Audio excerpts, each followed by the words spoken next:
Gipaubos na sa General Community Quarantine ang dakbayan sa Talisay sugod karong adlaw. Apan matod sa Mayor pabilin gihapon ang higpit nga pagpatuman sa mga guidelines. Kini aron kalikayan ang pagsaka sa mga kaso sa COVID-19. Si Lian Singkulan sa report. GCQ nga murag MECQ kini ang termino nga gitawag ni Mayor Samsam Gulyas bisan og gipaubos na sa General Community Quarantine sugod karong adlaw ang dakbayan sa Talisay.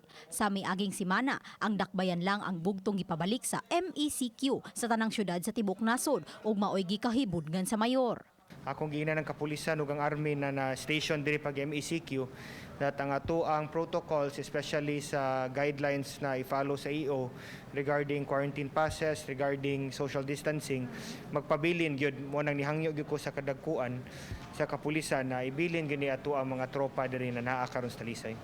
Apan bisan kung GCQ na ang syudad, wa kini magpasabot nga moubos na ang pagsaka sa kaso sa COVID-19. Hinungdan nga higpit gihapon ang pagpatuman sa mga guidelines o safety measures aron kalikayan ang pagpuyanap sa maong sakit. Gani ang pagpaubos sa syudad sa GCQ, wala usab nagpasabot nga panahon na aron maglaag-laag, dili pagdala og quarantine pass ug pagbuhat sa mga butang nga dili esensyal. Gipanglantawan nga mamaayo ang resulta niini sa umaabot nga mga semana o buwan kung ipadayon ang higpit nga pagpatuman sa mga safety measures. GCQ is really for the economy, for people to get to work and for transportation to be there for people to get to work. But as far as leisure is concerned, kana magsuroy-suroy, kana mulakaw na way Q-pass, na mulakaw na walay essential na buhaton na paliton, we will be strict with that and ato ang mga men in uniform know that already.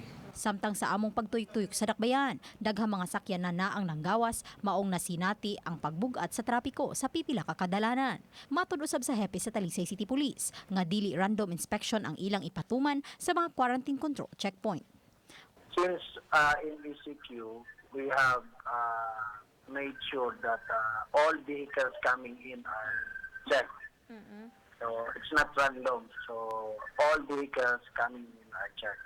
Uban na rin natin Quiñones, Lian Singkulan, Balitang Bisdak.